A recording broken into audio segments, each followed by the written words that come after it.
বিসমিল্লাহির রহমানির রহিম। সম্মানিত সুধী, আসসালামু আলাইকুম। আমি জসিমউদ্দিন নুরনবী যুক্তরাষ্ট্রের নিউ ইয়র্ক শহর থেকে বলতেছি। আমি ঢাকা বিশ্ববিদ্যালয়ের একজন প্রাক্তন ছাত্র ও মুক্তিযোদ্ধা। সেই সুবাদে আমি আমার আগেও কয়েকটি প্রতিবেদন দিয়েছি, আজকেও দিচ্ছি।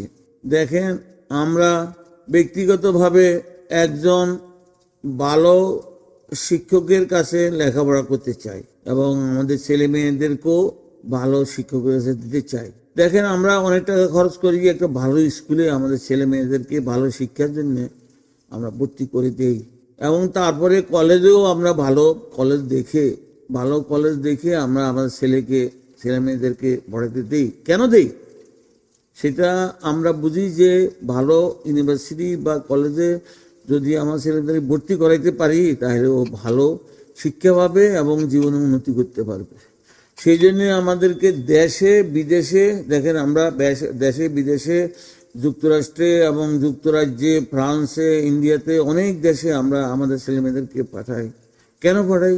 আমাদের ছেলেমেয়েরা যেন ভালোভাবে শিক্ষা গ্রহণ করে ভালো ডিগ্রি নিয়ে দেশে আসতে পারে। এটা অনস্বীকার্য, এটা দোষের কিছু না, এটা স্বাভাবিক হিউম্যানের একটা আকাঙ্ক্ষা, এটা ডিজায়ার যে আমার ছেলে পিএইচডি হোল্ডার হবে এবং জীবনে সায়ন করবে, আমার মেয়ে একটা ভালো ডিগ্রি নেবে এবং সে জীবনে প্রতিষ্ঠিত হতে পারবে, কারো ডিপেন্ডেন্ট হইতে হবে না।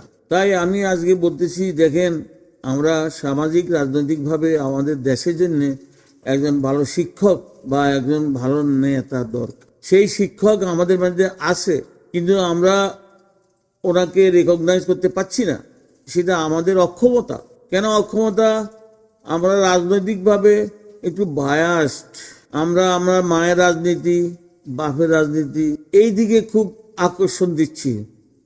অথচ আমাদের দেশে আন্তর্জাতিক খ্যাতিসম্পন্ন একজন শিক্ষক, প্রফেসর, নোবেল বিজয়ী, সারা বিশ্ব ওনার প্রতিভা কিনতেছে এবং ওনার সহযোগিতায় বহু ইউনিভার্সিটি, কলেজ এবং দেশ সরকার ওনাকে নিমন্ত্রণ করে দাওয়াত দিয়ে নিয়ে গিয়ে ওনার যে প্রতিভা, ওনার যে দক্ষতা, সেটা ওরা কিনে নিচ্ছে। কিন্তু যেহেতু উনি আমাদের দেশের ছেলে, অথচ বিদেশে উনি যথেষ্ট মূল্যায়িত হচ্ছে। আমাদের রাজনীতিবিদরা যেহেতু ওনারা বেশি পলিটিক্যাল বায়াসড, তাই প্রফেসর, শিক্ষক ডক্টর ইউনূসকে আমরা দেখতে বা শিখতে ভুল করেছি। আসলে উনি একজন সৎ এবং ভালো শিক্ষক। তাই আমি আজকে আমার এই প্রতিবেদনে আমাদের দেশের জনগণকে এবং রাজনীতিবিদদেরকে অনুরোধ করব, ভাই সব, আপনারা রাজনীতি করেন, ঠিক আছে, আপনারা বিএনপি করেন, জামাত করেন, যাই করেন, আপনাদের মতাদর্শের উপরে এসে আপনাদেরকে কিছু শিক্ষা গ্রহণ করতে হবে। সেটা বিদেশ থেকে করতে হলেও হবে, দেশ থেকে করতে হলে হবে, কিন্তু শিক্ষা নিতে হবে আমাদের। সেই শিক্ষা হলো যেমন কিভাবে ভালো নির্বাচন করা যায়, কিভাবে ভালো ক্যান্ডিডেট আমরা সিলেকশন করতে পারি বা ইলেকশন করতে পারি, তাহলে আমাদের দেশের উন্নতি সাধন হবে।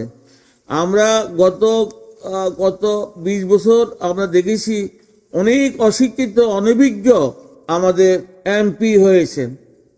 তারা আমাদের পার্লামেন্টে গিয়ে গান অথবা বিভিন্ন হাবিজাবি কথা বলেন, অথচ কোনো একদিনও আমাদের সংবিধানের কোনো একটা সংলাপ বা কোনো একটা আইন উপস্থাপন করতে পারেন নাই যে আইনটা ভুল আছে, আমাদের সংশোধন করতে হবে অথবা নতুন একটা আইন আমাদের যোগ করতে হবে।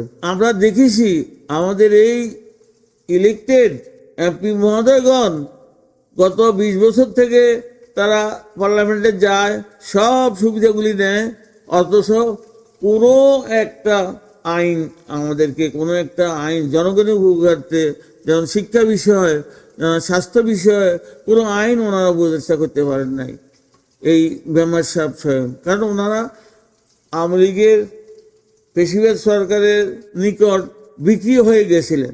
তাদের মরার মধ্যে কিছুই ছিল না, তারা পার্টির কথা বলেছেন।